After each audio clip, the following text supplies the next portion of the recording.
Ma'am நீங்கள் சேர்ந்து வாங்க ஐயாவோட. வாங்க வாங்க கொடுங்க கொடுங்க சொல்லலாம். பின்னாடியே போய் அப்படியே பாப்பா அதே இடத்துல நில்லுங்க வருவாங்க ஐயா. நிலாமே வாங்க என்ன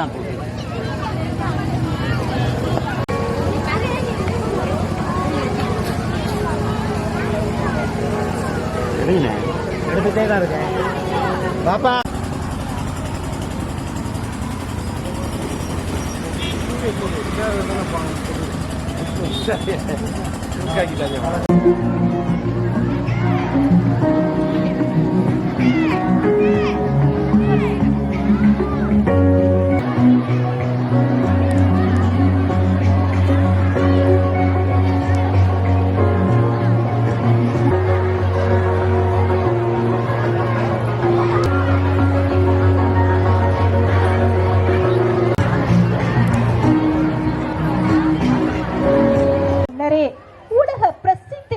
ராமநாத சுவாமி கோயிலின் 3ஆம் பிரகாரத்தை வடிவமைத்த முத்துராமலிங்க சேதுபதி ஐயா மன்னர் பரம்பரையில் வந்த திரு மாட்சியமை தங்கிய ராஜா KBM நாகேந்திர சேதுபதி அவர்களை வருக வருக என வரவேற்று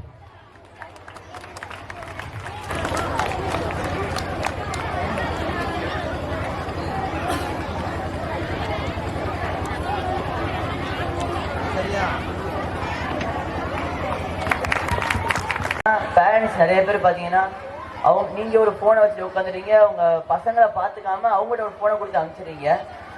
அதை கொஞ்சம் தவிர்த்துட்டு பசங்களை வந்து விளையாட வச்சுருங்க, இல்லை படிக்கவாத வைங்க. இந்த ஃபோனுங்கிறது ஒரு பெரிய அடிக்ஷன் மாதிரி நம்ம பசங்க ஒரு பிரெயினில் உருவாயிரும்.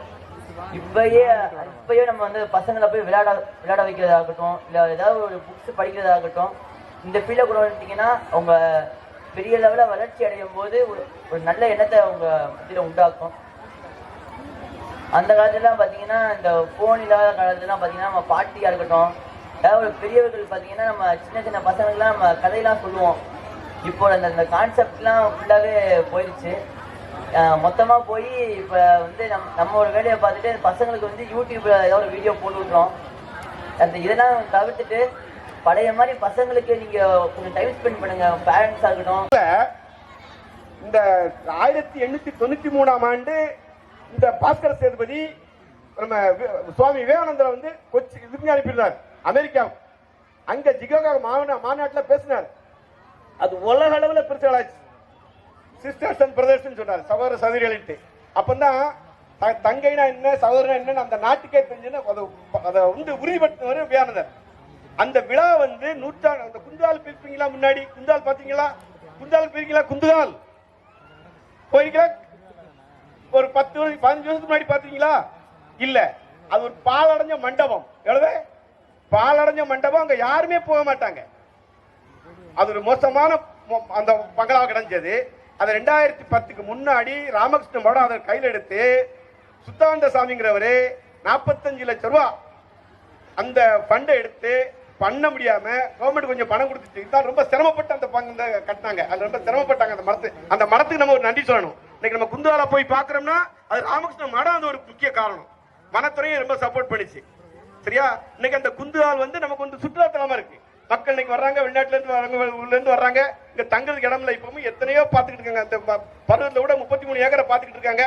நானும் போய் பார்க்கத்தான் சொல்லத்தான் செய்யறாங்க. நடக்கல ஒண்ணுமே. வர்றாங்க, 3 நாளைக்கு டூரிஸ்ட்ல ரூம் போடுறாங்க, உடனே காலி பண்ணி போயிடுறாங்க. காரணம் என்னன்னா இங்க சுற்றுலா மையம் இல்ல. அதுல அந்த குந்துகால் இப்ப நமக்கு அந்த பண்ணது ராமகிருஷ்ண மடம். அதுல அந்த 2010 வந்து குமரன் சேதுபதி இந்த பாஸ்கர் சேதுபதி வந்து அனுப்புற திருப்பி வர்றாரு, இந்தியாவுக்கு வர்றாரு. குந்துகால்ல வந்து அந்த பங்கன் நடக்குது. குந்துகால்ல ஏன் பேர் வந்துச்சு தெரியுமா உங்களுக்கு? அந்த பாஸ்கர சேதுபதி, நீங்க அமெரிக்காவில் நம்ம நாட்டை பத்தி இந்தியாவை பத்தி இவ்வளவு உயரம் பேசிருக்கீங்க, உங்க கால் வந்து என் தலையில படக்கூடாதுன்னு சொல்லி அவர் முழங்கால் விட்டு அவர் தலையில காலை வச்ச குந்துகால் இட்டு தலையில காலை வச்சு வெளியே வரவேற்றார். அந்த காட்சியை வந்து பாத்தீங்கன்னா நாங்க பங்கன் நடத்தினோம் 2010 முன்னாடி. ஒரு கிட்டத்தட்ட 10-20 நாள் பண்ணிருப்போம். 100 ரூபாய் 10 கொடுத்தோம். பாத்தீங்கன்னா 12 மணி கூட்டம் ரொம்ப கம்மி.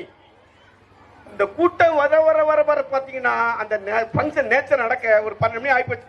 மதியம் நடக்குது.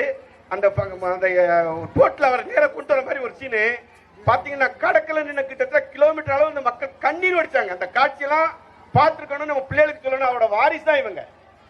அப்ப நம்ம பிள்ளைங்களுக்கு இவங்க சொல்லிக் கொடுக்கணும். இந்த கோயில் எப்படி வந்துச்சு, இந்த கோயிலை வச்சு விளையாடு பிழைக்கிறோம், அதுக்கு இந்த வாரிசு. புரியுதா? அதனால பெற்றோர்கள் குழந்தைகளுக்கு நம்ம இதெல்லாம் சொல்லிக் கொடுக்கணும். சரி, டைம் ரொம்ப ஆகுது. இருந்தாலும் பெற்றோர்களுக்கு ஒன்று சொல்றேன். நம்ம எல்லாம் முன்னாடி எல்லாம் நம்ம அப்பா அம்மா எல்லாம் 4 குழந்தை 3 குழந்தை வச்சிருந்தாங்க. இப்ப நம்ம 2 குழந்தை 1 குழந்தை வச்சிருப்போம் எல்லாருக்கும். சரியா? ஆனா குழந்தைகளோட அன்பு செலுத்துங்க எல்லாருமே. ஏன்னா குழந்தைகளுக்கும் பெற்றோர்களுக்கும் செல்ல பாக்குறீங்க, டிவியை பாக்குறீங்க, குழந்தைக்கு அந்த அந்த இது கிடைக்கல, நட்பு கிடைக்கல. இது வந்து எடுத்துக்காட்டு தான்.